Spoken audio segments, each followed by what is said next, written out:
Hello. Well, here I am finishing a necklace off. I'm done putting it, got it all beaded.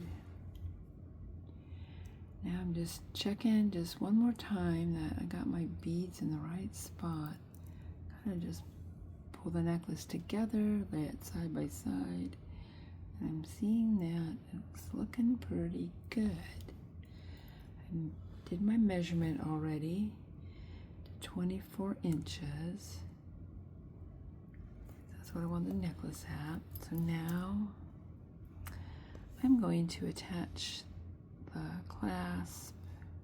I got a couple of things here, some chains. I like these to be, even though you can put this necklace over your head, I like to put on a little chain in case you wanted to adjust it up or down a little bit. So here are my, these are my cover, what are they called? They cover up the crimp bead. They're crimp bead covers. This is the crimp where I'm going to crimp the pieces onto it. Oh, I think I'm needing my crimp cover, my crimp pliers. Okay, so here we go. I'm gonna take this end. You can take either end. Actually, you know what? I like this to be my clasp to be on my right side of the design, because most people are right-handed. It's easier to have the actual clasp on the right side. For me, anyways. So just kind of generally do that rule. So that means I need to put it on this side. Okay, so I'm going to take my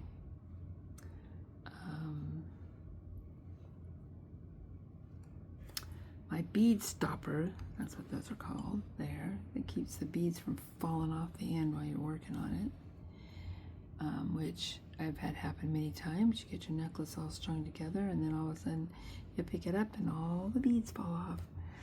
Very annoying. All right, so let's see. I'm going to pick up a crimp. I'm going to slide my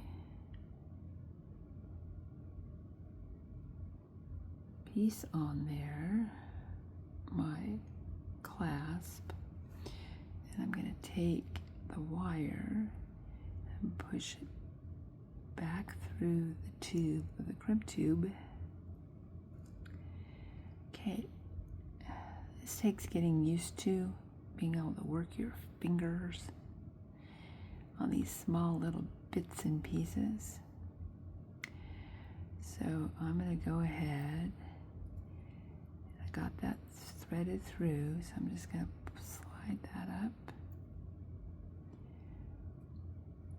And that's about what I want as a loop. So that way this clasp can kind of wiggle around from side to side, be a little flexible.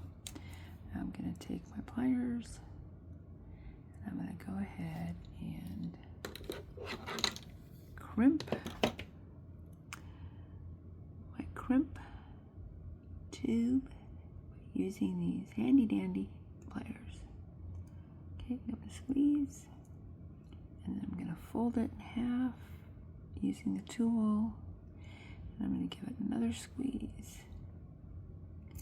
Now, there's that tube, been crimped, folded in half, and then I just kind of give it a little tug to make sure it all took, and they usually do. I don't really have too much of a problem with these, but now I'm going to clip off this excess.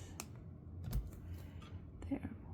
So some people make a necklace and they just leave that little crimp piece on there. I like to cover them up because this can be a little sharp.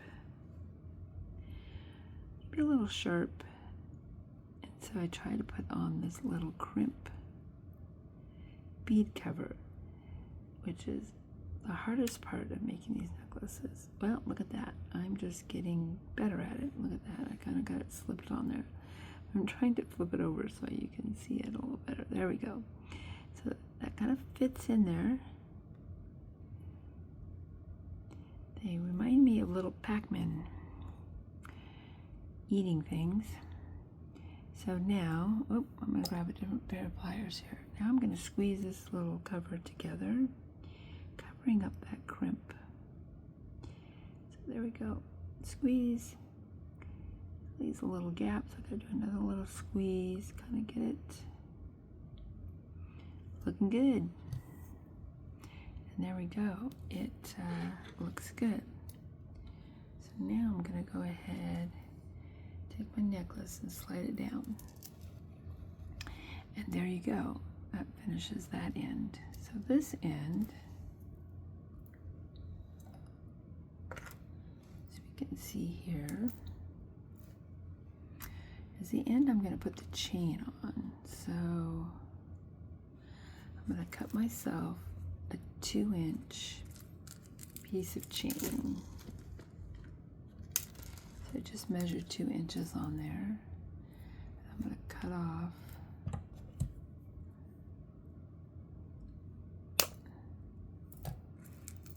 off my roll here.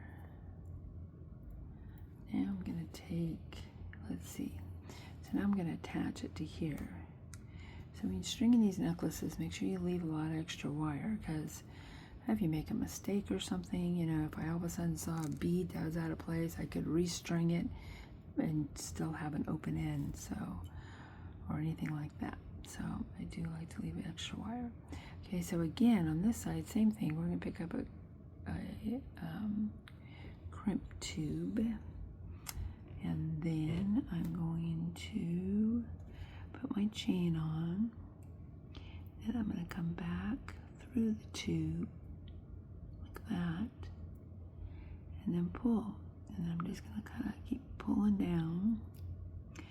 Now, as I pull down, the tube kind of slides up and wants to, and it will tighten. So I got to kind of keep, because I have so much excess wire, I'm trying to pull down through here. So it's a little bit of maneuvering the wire through the tube to get it down into place. So here I am here. Now, I'm pretty close. I want to leave a nice loop to make this flexible. But also, too, I want to leave a little space between here and here, because I want these beads to move kind of easily. I don't want it to get it too tight, otherwise the beads will scrunch up and it doesn't make a nice flow, easy laying of the necklace when you're wearing it. So I just don't want it too tight. And so try to leave about a bead's worth there. And this piece is, you know, on the back of your neck, so you don't really will see much of this little gap that'll end up happening, and you may not see it at all, actually. So anyway, I'm trying to just positioning in there where I'm comfortable, where I want it. Now I'm going to take my crimping wire pliers, set it in place where I'm going to crimp and then fold. So fold it. Oh, I pulled it a little wonky, but no, I think it's fine. And just squeeze, squeeze. Okay, that should be tight. That's gonna fall off. Okay, so now I'm gonna cut off the excess wire. There we go. Okay, now back to a crimp bead cover. Let's see, get it on there. See, it's got the little mouth on it. So that's what I'm trying to get. Goodness sakes. Whoop, came off. Try it again. Like I said, your fingers over time will get used to handling these tiny little pieces. It takes a little bit. Oh my gosh, look at that, it fell right in there. Sometimes these can be hard to like get all in there. But you have to have the right size crimp tube to go with the right size crimp bead cover. I made that mistake in the beginning, learning how to do this. Look at that. That was just like almost a perfect fit. Didn't have to squeeze too much on that. So there you go there. And now I like to stick a little charm at the end of that. And I need to find my charms.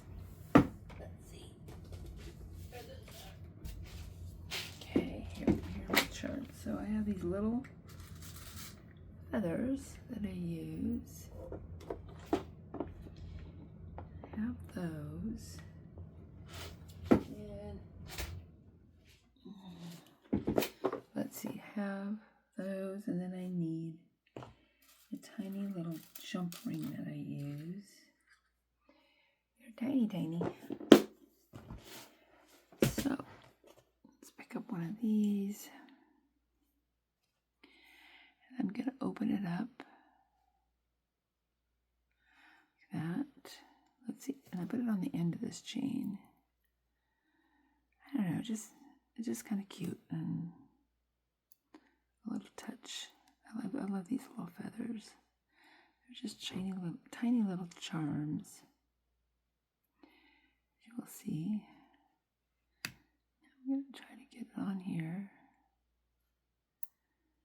So I put the chain on, we'll put the feather on, and then now I'll go ahead and close it. Sometimes I can close it with just my nail and pushing it back closed.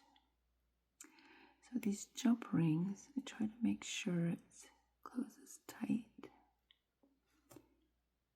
and flat against each other. So I gotta do a few little maneuvers, try to make sure that happens. And I think it did. So there it is. So let's see. Looks like I have now finished my necklace.